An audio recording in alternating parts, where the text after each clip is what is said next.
Ryan Reynolds here from Mint Mobile. With the price of just about everything going up during inflation, we thought we'd bring our prices down. So to help us, we brought in a reverse auctioneer, which is apparently a thing. Mint Mobile Unlimited Premium Wireless. How to get 30, 30, bit to get 30, bit to get 20, 20, 20, bit to get 20, 20, bit to get 15, 15, 15, 15, just $15 a month? Sold! Give it a try at mintmobile.com/switch. $45 up front for 3 months plus taxes and fees. Promo rate for new customers for limited time. Unlimited more than 40 gigabytes per month. Slows full terms at mintmobile.com. We are choosing from unconscious parts of ourselves.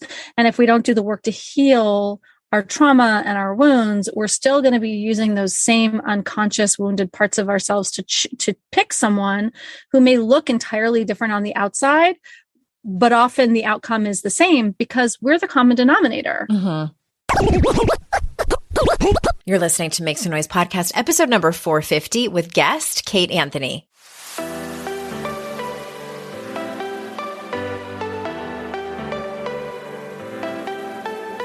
Welcome to Make Some Noise podcast, your guide for strategies, tools, and insight to empower yourself. I'm your host, Andrea Owen, global speaker, entrepreneur, life coach since 2007, and author of 3 books that have been translated into 18 languages and are available in 22 countries. Each week, I'll bring you a guest or a lesson that will help you maximize unshakable confidence, master resilience, and make some noise in your life. You ready? Let's go. Hello, everyone, my dear listeners, my lovely, lovely humans. Welcome to another episode of the podcast. I am so glad that you are here. Hey, a couple of quick announcements. If you have a suggestion for the show, like if you know that the spirituality and creativity theme is coming up and the self-care theme is coming up and you are like, you know who needs to be on the show? This person. Send me a DM on Instagram. I love to hear suggestions from you. I am constantly perusing the interwebs, mostly social media, in an attempt to find really smart, interesting people who can educate and inspire and motivate us to be better humans. So I'm really excited for the spirituality theme that's coming up after the relationships one. All different kinds of guests, all different kinds of spirituality themes. And I'm really enjoying the way that we're doing this podcast this year because I'm learning so much. And I hope that you are too. So yeah, shoot me a message on Instagram. I would love to hear from you or just say hi. I'm still the one who answers the DMs over there. So, Instagram is being weird about sending them to my spam filter. So if you don't hear from me for a minute, that's why, but I'm coming in hot. All right. The other thing is, if you are on the fence about joining us this September for my Daring Way retreat, I am hosting 12 phenomenal women, and we're going to be in Asheville, North Carolina. The Daring Way is the modality based on the research of Dr. Brene Brown that I am trained and certified to facilitate. And you can hop on the phone with me for a quick chat to get your questions answered. Make sure that this is the right retreat for you to attend. So you can go to the retreat page. It's at andreaowen.com/retreat. Scroll down to the FAQs and there's a link to book. Super easy peasy. Or you can reply to any of the emails that you get. Don't DM me for that because I'm just going to tell you to do those 2 things because I cannot be trusted with scheduling. That is all on Emily and Rebecca. So yes.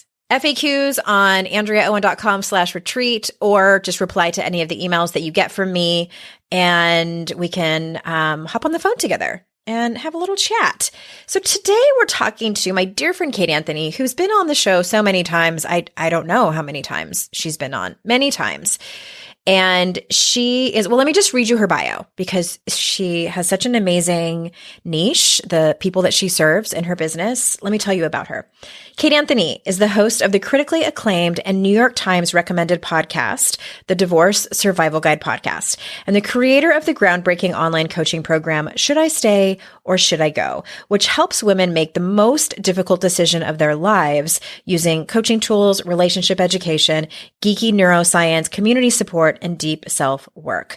Kate empowers women to find their strength, passion, and confidence, even in the most disempowering of circumstances, and help them move forward with concrete plans, putting their children at the center, not the middle, of all decisions. Kate lives in Los Angeles with her son, whom she lovingly co-parents with her ex, her 2 pups, and a handful of fish. And before we jump in, keep in mind, this is not for people who have either been divorced, not necessarily, I should say, for people who have been divorced or are contemplating divorce or are going through one. We do talk about that a little bit because it is her niche, but we talk mostly about relationships. And so without further ado, here is my conversation with Kate. Kate Anthony's back on the show. Hi. Were you talking over me just then? I was sorry. I wouldn't be surprised.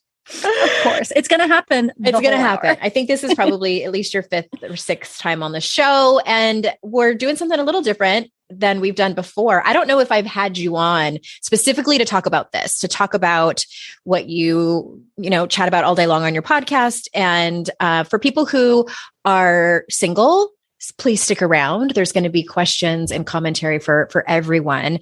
But you specialize in people who are getting divorced, more specifically women who are getting divorced, correct? Correct. Okay. And even more specifically, moms. Okay. Just to niche it down far. Yeah. Yeah, I do. Do you help women though that even are child-free? I do. It just tends to be moms. Do. Yeah. It just tends to be moms. And I also help people decide whether to stay or go. Like that's the other sort of half of my, yeah. And some people business, stay. They do. Yeah. Okay. All right. Well, let's jump in then, because I have heard this, and I heard this before I married my second husband, and it freaked me out a little bit. I've heard that the divorce rate for second and third marriages is higher than for first marriages. And why do you think that is? Or is there research that tells us exactly why? I don't know that there is specific research that tells us exactly why, because I think that would be somewhat difficult to do. But I will say that all of us professionals in the divorce industry are pretty much in alignment on why that is. And it's pretty logical, right? Most of the time it's because you're not doing the work. People are not doing the work to figure out what went wrong the first time. And they're like, he was an asshole, she was a bitch, and it was their fault. And so I'm just going to choose someone different. And as we know, and I'm sure you talk about all the time, we can consider that we can think that we're choosing someone different, but then, oh my God, it's like, it's the same. Right. And like, how did that happen? Right. And it's because we are choosing from unconscious parts of ourselves. And if we don't do the work to heal our trauma and our wounds, we're still going to be using those same unconscious wounded parts of ourselves to pick someone who may look entirely different on the outside, but often the outcome is the same because we're the common denominator. You've experienced this, right? Not with your current necessarily. Well, I learned exactly what you said, that happened. And I was like, I woke up one morning and I was like, I'm the common denominator. And it's easy to put a lot of the blame on ourselves, but at the end of the day, you just have to go and do your work, because you're absolutely right. Like that's what I was doing. I was trying to heal my childhood wounds through my partners and also reacting from these unconscious abandonment wounds. And then I decided, and I was already married to Jason when I really saw, it took my second marriage to really see all of my wounds and go, okay, this isn't a him problem. It's a me problem. And not to say, he didn't have his own stuff that he needed to work on, but mine became very obvious. And I think I had a similar thing when I married my ex-husband, where I was like, I remember one time like being like in the fetal position. This is like when we were dating, and like rocking back and forth because he was triggering such like incredible amounts of deep stuff, right? That I was literally in the corner in the fetal position, rocking and crying. And I was like, okay, this is not him. This is me. This is my stuff. Now, it was also him. And if I had really gone deeper into the work, I probably wouldn't have married him, but that's a whole other story. Yeah. But, and I think in your case with Jason, it was like, okay, here I am with this guy who's really great. He's doing all the right things. I'm getting triggered in all these ways that this is now this is me, right? Like now this is my shit. Yeah. And that's what I had to go and and work on. And so I'm going to ask you some questions, like some general questions. And then like the second half, I want to ask you specific questions around divorce and kids and things like that. So people who are in that situation, stay tuned. We're going to get to that. But I know you talk a lot about smashing the patriarchy. How do you think the patriarchy has affected women's ability to find happiness and fulfillment in their marriages or their long-term relationships? How has it not? I know. Andrea, how has it not? That was a rhetorical question. I know. How long do we have, babe? Yeah. Pretty sure you just wrote a book about this. There are a number of things. I think toxic masculinity is a huge part of it.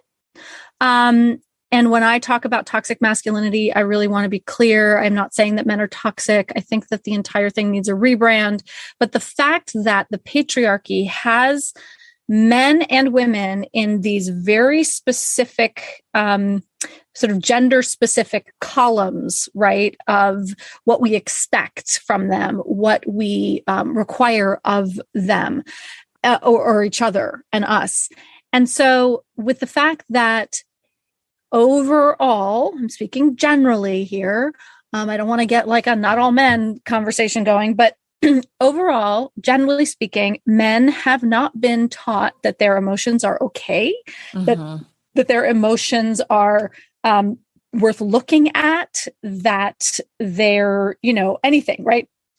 And so we've got a lot of men who have been so disserviced by this system that also sort of upholds them as more, gives them more power and more access and all of the things, right? But it also does them such a huge emotional, psychological disservice. And so then when women are getting into relationships with these men, and also the patriarchy tells us women that we have to do the work, right? That we're the ones overwhelming. Yeah, we're the nurturers, but we're also the ones who are overwhelmingly consuming personal development. We are overwhelmingly going to therapy. And, men are told to like man up and like, all of that stuff. And so really so we've got these two types of people trying to get into a relationship with one another. And women are overwhelmingly doing so much of the emotional labor in relationships, and we're tired. And I think we're at a point in history where we are able to name it. We're talking about it, and we're able to say, actually, no. Actually, no. Right? No. Actually, no. That's the title of the episode. Actually, no. And that we're able to opt out, and it's okay. Like we're no longer, we are, but we are moving away from this idea that women are overwhelmingly like not okay if we're single. Yeah. Right. That we have to be in a relationship, that we in order to be a whole human, we have to be partnered. Right. And as a culture, we are moving away from that. And so more and more women are opting out of relationships that aren't serving them and not really opting back in. Yeah. The rate of second marriages for women is far lower than for men. Men have to get married. They get remarried so quickly because suddenly they have to replace all the labor that we're doing. Right. And then women are like exhausted and like, yeah, no, actually, I'm not so signing up for that again. It is. Yeah. It's fascinating where it's going. And I even think about, I think that pop culture and the media we consume growing up is so important. And if you think about you and I, when we grew up and how controversial the Mary Tyler Moore show was, that she was single and she worked, like she put her career first and she was child free and the show wasn't based around, and it was actually a little bit like, I didn't watch it. I just remember people talking about it. It was a little bit before my time. It was a little earlier than us. Yeah. The show wasn't based around her looking for a husband. Like that wasn't the premise. It was about like her and her friend and her job. Job. Oh my gosh. Like women have other interests and constantly looking for a husband. And then I think about Sex and the City and how 3 of the 4 main characters, like the show revolved around them looking for a partner. Samantha was the only one who was really only interested in her sexual gratification, which was also a big deal. So it's so fascinating to me to think about all these shows that have shaped us over time and how that is changing, which makes me so happy. And also I want to touch on something else that you were, that I know you talk about, and just in general with patriarchy and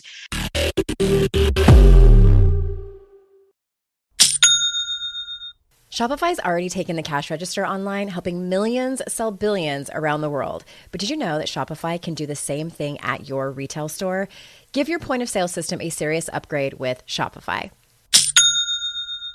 With Shopify, you get a powerhouse selling partner that effortlessly unites your in-person and online sales into one source of truth. Track every sale across your business in one place and know exactly what's in stock. Connect with customers inline and online. Shopify helps you drive store traffic with plug-and-play tools built for marketing campaigns from TikTok to Instagram and beyond. Get hardware that fits your business. Take payments by smartphone, transform your tablet into a point of sale system, or use Shopify's POS Go mobile device for a battle-tested solution. Sign up for a $1 per month trial period at shopify.com/noise, all lowercase. Go to shopify.com/noise to take your retail business to the next level today. Shopify.com/noise.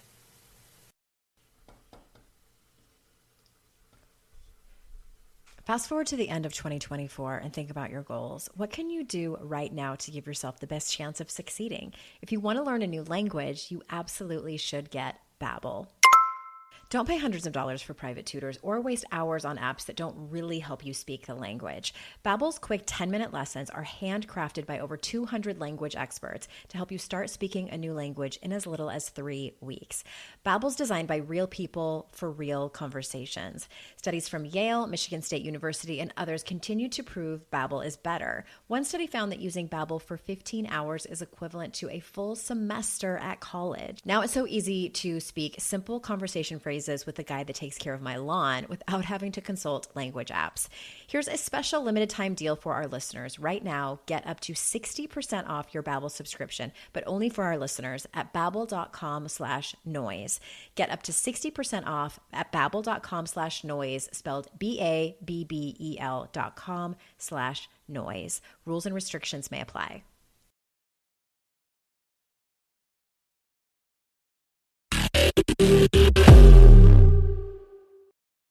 And so, as you know, I spend a lot of time on TikTok, and it's so like the whole mental health TikTok is super interesting, and relationships and the amount of women who are claiming that they are either in a relationship with a narcissist or have an ex who's a narcissist. So I really I wonder, the guy that faked cancer to cover up his drug addiction. I wonder if he was like actually a sociopath. Like, however, 100%. But even my ex-husband, like all the lies and stuff that he told, I don't know. I think that what's interesting about that is that it's not statistically possible for the amount of narcissists to exist that people say there are. And I saw this one woman talking about this, and she said, they're probably not a narcissist. They're just a man who was raised in a patriarchy. To think that he is so self-important and so entitled. Like, there's a lot of similarities between narcissism and entitled men. It's fascinating to think about that. And then the last thing I want to say before I forget is, I think I probably saw it on TikTok as well. Someone was talking about, really think about, like, let's just think about like your exes. What did they bring to the table? Like, what did they bring to the relationship? And I was aghast when I heard that question. I was like, oh my God. My ex-husband brought literally nothing. That's right. Except for pain and drama and confusion and gaslighting. No dick is worth lying. You know, we had some good times. Of course we did. We had a friendship, but it was not worth everything that happened. And like, the amount of labor that I put into that relationship is shocking to me. Shocking. It is shocking. And also completely normal. Normal. This is what women do. Uncommon. It is not. So I want to go back to the first part about narcissism. Here, I have thoughts, Andrea. You'd be surprised. Okay. I have thoughts about this. Hear it. So first of all, narcissism itself is a spectrum. right? So when we talk about narcissism and we say that it is statistically impossible for all of these people to be narcissists, what we're really talking about is narcissistic personality disorder. Right. And it is statistically impossible for all of these people that we're claiming are narcissists to have narcissistic personality disorder. That being said, it's a huge spectrum, and it goes from completely healthy ego, right?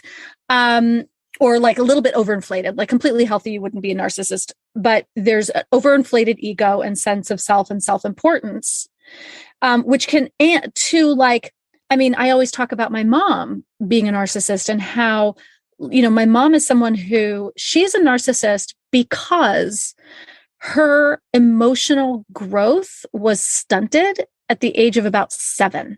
Mm-hmm. And it's actually perfectly appropriate for a 7-year-old to be narcissistic in this sense, because, we wouldn't call a 7-year-old a narcissist, but their brain development, their prefrontal cortex, which is responsible for empathy and that sort of functioning and thinking about others, hasn't developed yet. So children are by nature self-centered.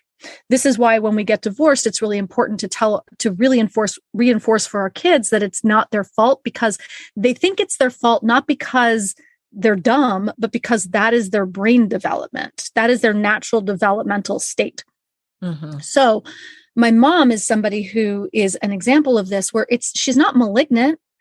She absolutely cannot physiologically, neurobiologically can't think beyond herself.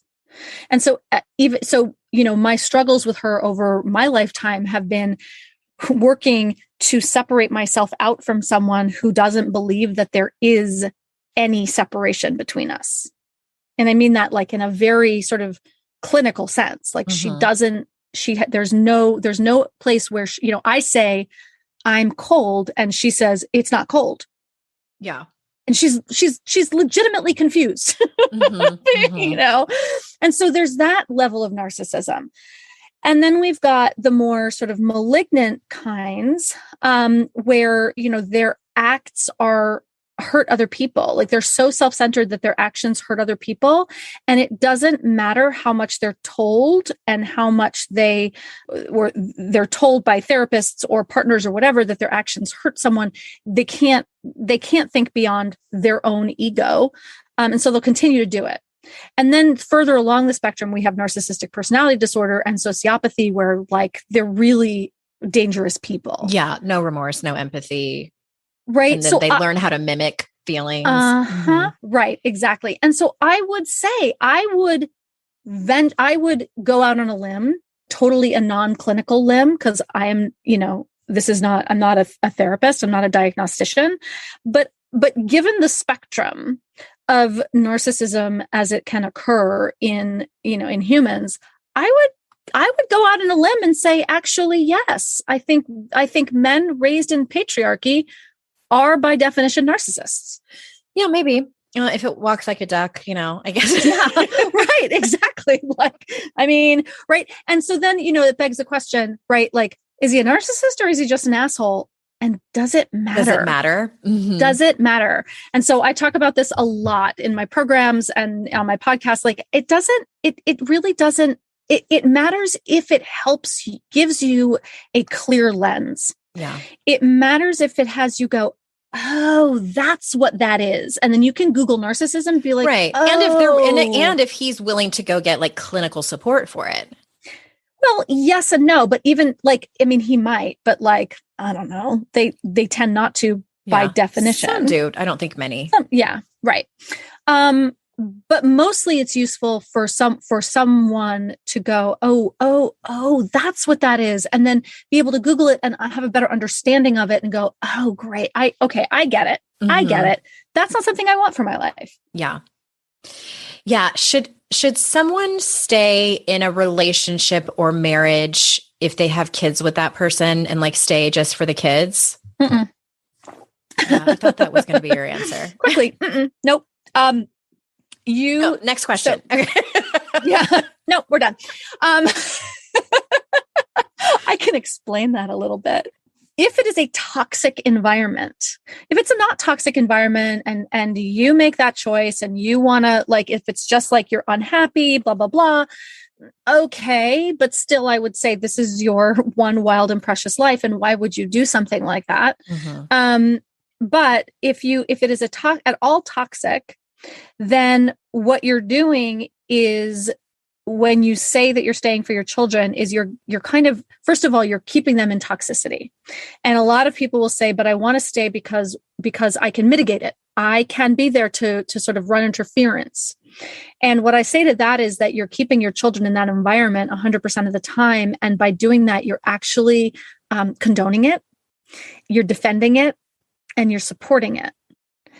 And beyond that, you're guaranteeing that the generational cycles are going to repeat for another generation, because we repeat our relationship models in our future relationships. And if the model that your kids see in your house is super toxic, then they will go on to choose toxic relationships. This is the reason I left my marriage. It was the moment when I went, oh my God, I have to leave for my son. My son is going to grow up to be an emotional abuser, and he's going to choose codependent women to prey upon. And I knew it clearly, 100%. And so if you don't want the relationship that you have for your children, then staying for them does them no favors. Additionally, if it is toxic and you are able, now look, if we're talking about physical violence, then you need to call your local domestic violence shelter and get an exit plan and make sure your children are safe. But if it's emotional abuse and other forms of toxicity, if you provide them a safe place that is free of this toxicity, that it is nurturing, that it is a safe place for them to land, even if it is only 50% of the time, you give them the gift of perspective. And what I mean by that is that you give them the opportunity to feel one thing. And then even if when they're with their dad, they feel something different, they actually start to learn the difference between the two feelings, and they're able to choose. Right? So at 16, my son is now able to name the way that he feels around his dad. And he's able to say, I don't feel that way here. I feel safe and loved and cared for here. And it's a different experience. But if I had stayed, he would feel scared all the time. Do you help people who are in same-sex relationships or marriages? I do and I don't, right? So, I mean, I think it's actually a very valid question. There are a lot of women in my Facebook group. A lot of women have gone through my programs who are in same-sex relationships. And look, these cultural dynamics that create these power dynamics show up in all kinds of relationships, right? So, I see the same levels of toxicity in same-sex marriages because it's internalized. Yeah. It becomes internalized. So I have not yet actually worked privately one-on-one as a coach with a lesbian, which is what it would be. But they've gone through my programs and found them very helpful. Yeah. So yes and no.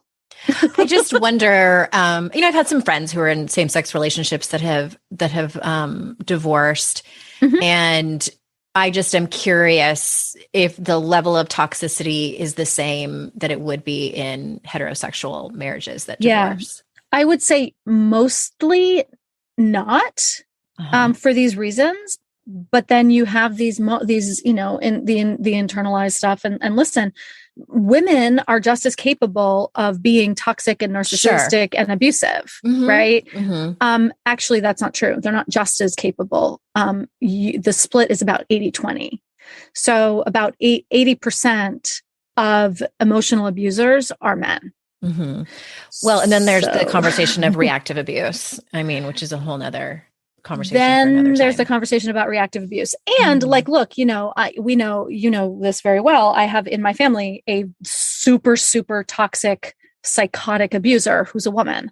So, they exist. Okay. Let's talk about your divorce for a minute. And are you happier now than when you were married? I know the answer to that.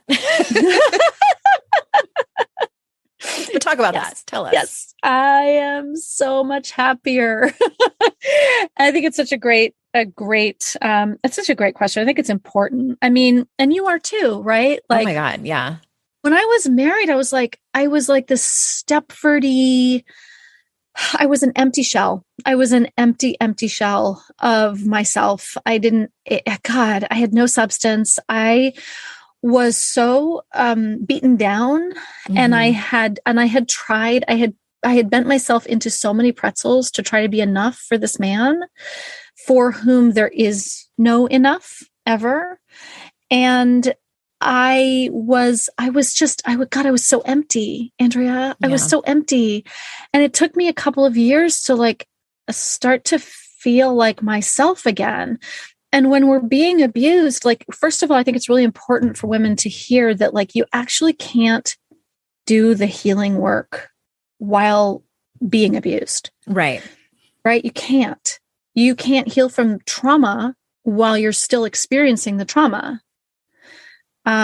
You can't let's take like a wound, right? Like a physical wound, right? Your arm can't heal if someone keeps breaking it.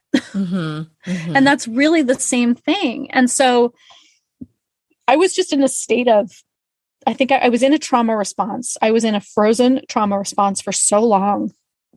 People would say, "How are you?" And I'd be like, I don't know. Like, I actually didn't know how I was and how I felt because I was frozen.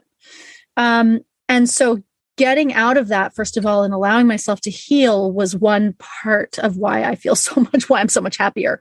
And I live my life on my own terms. I am not trying to please somebody else. I'm not doing a codependent dance 24/7. And, look, even if your marriage is not toxic and abusive and all of those things, if you're unhappy, we deserve to be happy as humans. We deserve to make choices for ourselves that make us happy and that show our children what happiness is and looks like and what strength looks like. Look, I am not repartnered.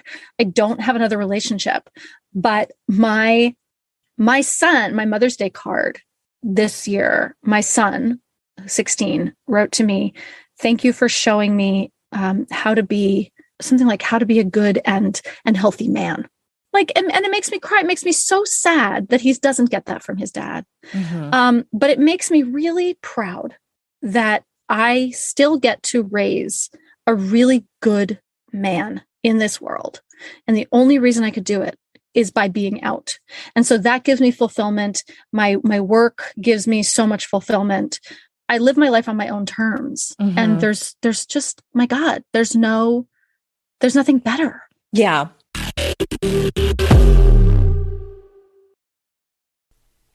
It's hard to find a great mentor who can help me level up. My dream mentor, Shonda Rhimes.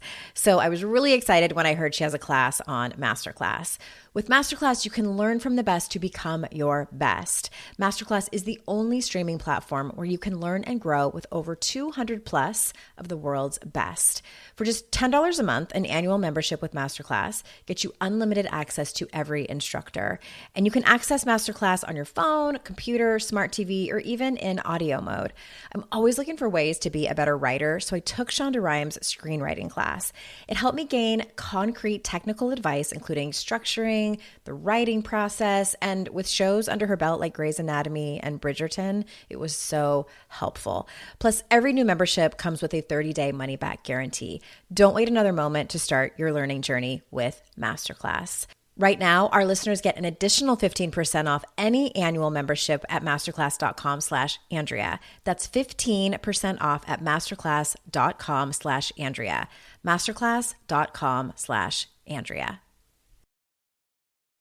Today's podcast is sponsored by MIDI Health. Ladies, are you over 40 like me and dealing with hot flashes, insomnia, brain fog, moodiness, some vaginal dryness, or weight gain? Don't just accept it as part of aging. These symptoms are often linked to hormonal changes during perimenopause and menopause. At MIDI Health, they get it. Their experts know what you're going through and how to help. MIDI clinicians are menopause specialists offering safe, effective, FDA approved solutions. And guess what? MIDI care is covered by insurance. So stop pushing through it alone. Schedule a virtual visit and dive deep into your unique symptoms and health background. You'll walk away feeling heard and with a plan to start feeling better. Visit MIDI Health today and reclaim your well-being. You deserve to feel great. Book your virtual visit today at joinmidi.com. That's joinmidi.com. joinmidi.com.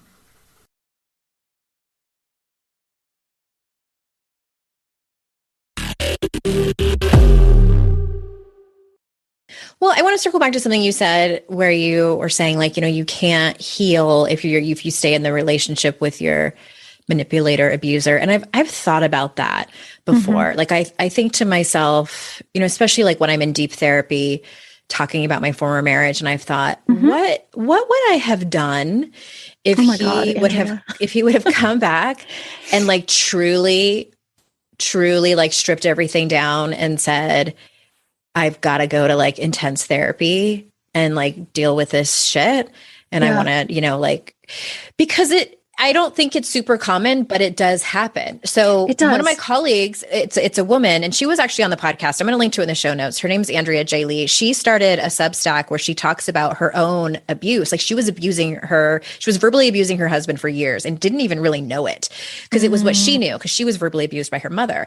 And so I forget exactly how she kind of like came to see the light. I don't know I can't remember if her husband like threatened to leave or what was going on, but she threw herself into therapy and like is a changed person, and her marriage is so much better for it. So it does happen. People change, people heal, people take responsibility for their terrible behavior. But I think it takes a lot of work on both and to build that trust back. That's the part I think I don't know if I ever could have come back from that. That's right. And I see this a lot, actually. I do see men who, because I work with women, I'm just, using that as an example, but I see men who have, quote, seen the light, and they start to do the work. And there are a lot of women who are like, he's genuinely changing, but I don't, my feelings aren't there anymore. Yeah. They've been emotionally divorced for a lot longer. That's right. And my answer to that is that's great. Like, you're okay. You're still allowed to go. You're allowed to go. And what you're doing is actually I had a client this morning actually to say that, her husband did all the work and he is like genuinely changed, and she couldn't stay. There was too much water under the bridge. There was too much trauma. There was too much fear, and she couldn't do it. And now he's dating somebody else. And she's like, what the fuck? Yeah. Now someone else gets the good guy that I put in all of this energy. It's like I sacrificed myself on the on the pyre of whatever for this man's change. And now like someone else gets it, and there's grief in that for sure. There's so much grief in that. There's so much grief in that. And what I said was, number one, there's grief in that, and you have to allow and acknowledge the grief.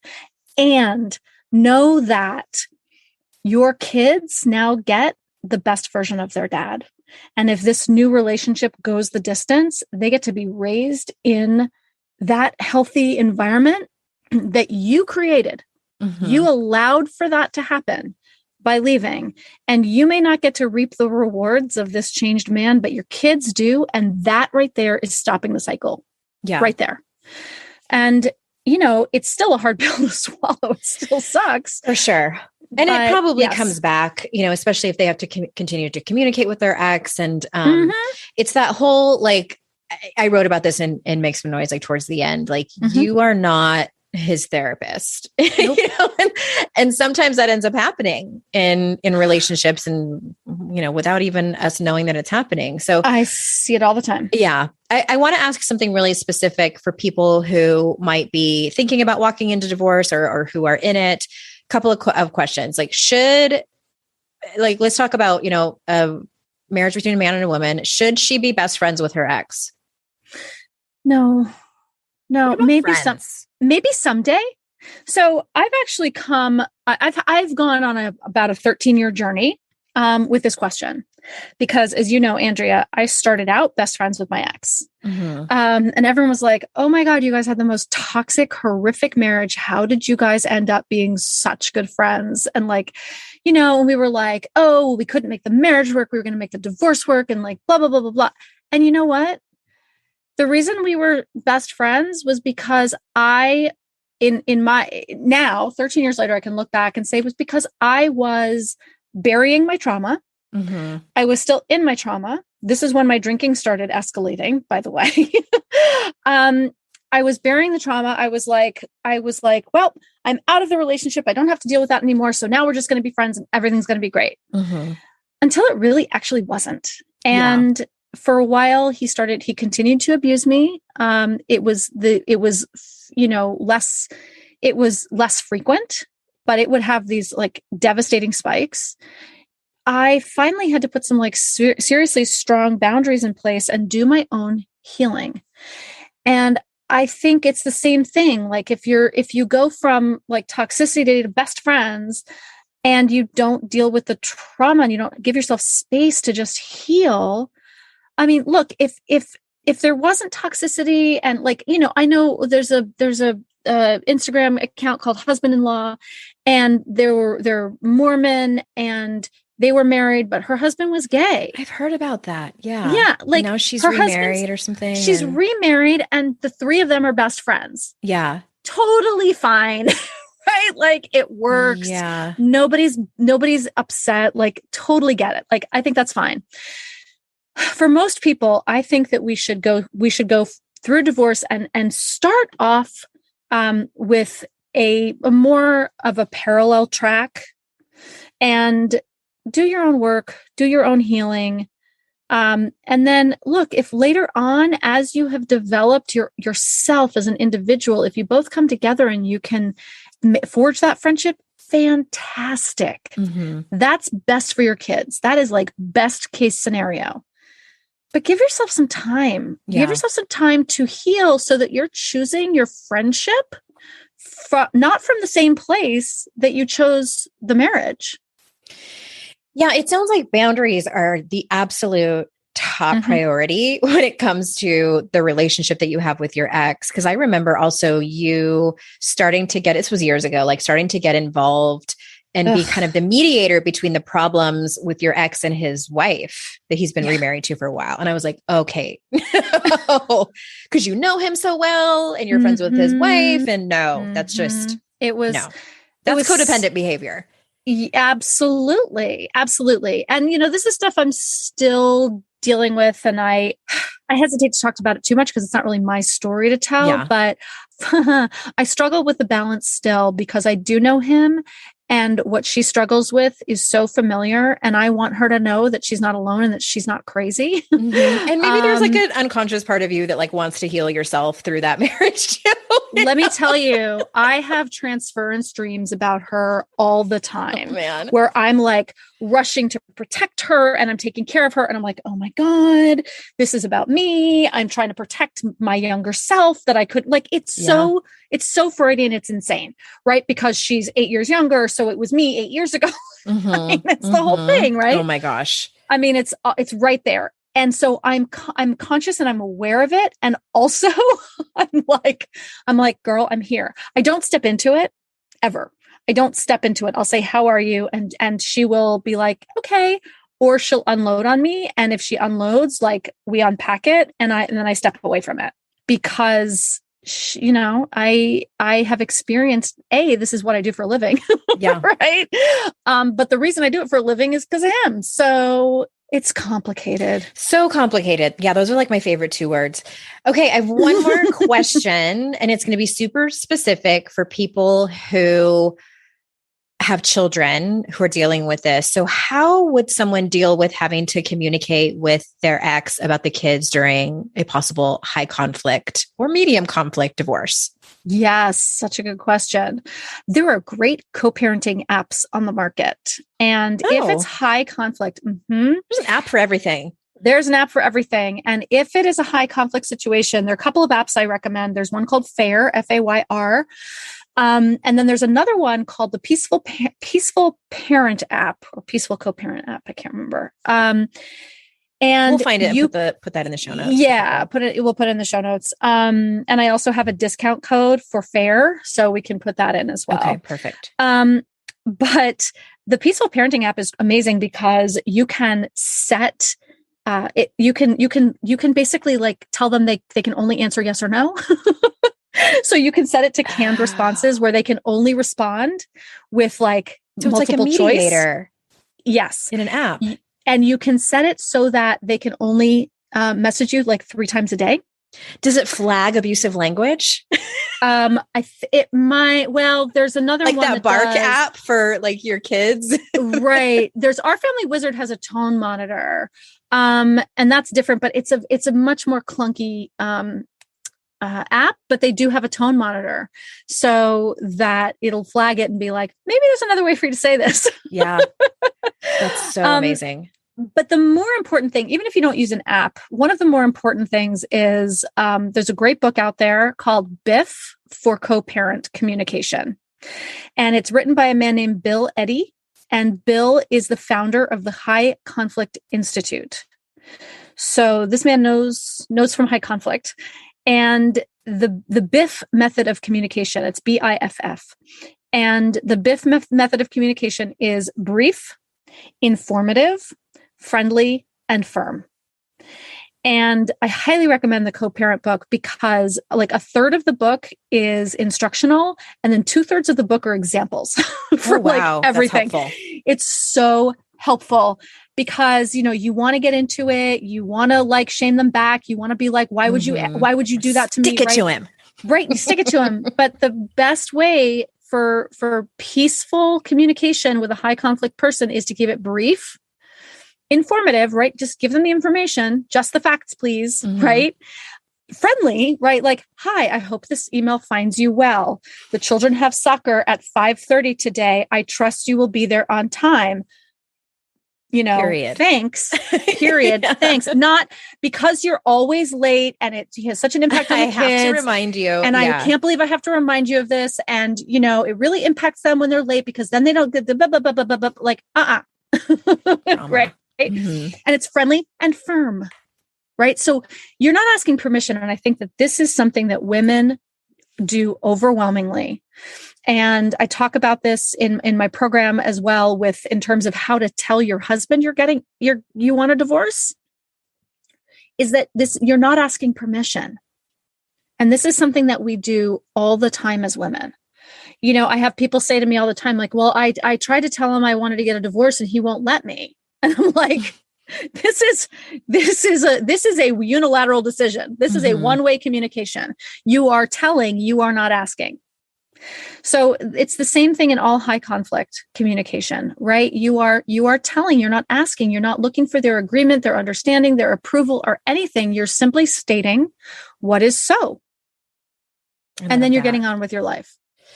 Oh, so helpful. Okay, awesome. Thank you so much. Before we close up, where can everyone find out more about you? Thank you, my love. Everything's on my website, kateanthony.com. I'm on Instagram and TikTok at The Divorce Survival Guide, and my podcast, The Divorce Survival Guide podcast, is available in all the places. Love it. And that will all be in the show notes, everyone. Thank you so much for being here, Kate. Oh my God. I adore you. Thank you so much for having me, Andrea. And thanks everyone for listening and staying with us this whole time. I know how valuable your time is, and I'm grateful that you spend it with me and my guests. And remember, it's our life's journey to make ourselves better humans and our life's responsibility to make the world a better place. Bye, everyone. Hi there. Swinging back by to say one more thing.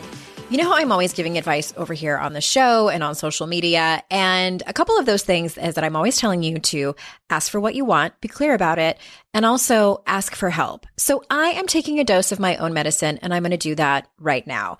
It would be the absolute best and mean the world to me if you reviewed and subscribed to this show, Make Some Noise Podcast, on whatever podcast platform of your choice. And even more importantly, it would matter so much if you shared this show. Sharing the show is one of the few ways the podcast can grow, and that also gives more women an opportunity to make some noise in their lives. You can do that by taking a screenshot when you're listening on your phone and sharing it in your Instagram or Facebook stories. If you're on Instagram, you can tag me at HeyAndreaOwen, and I try my best to always re-share those and give you a quick thank you DM. And also you can tell your friends and family about it. Tell them what you learned. Tell them a really awesome guest that you found on the show that you started following. Whatever it is, I appreciate so much you sharing about this show.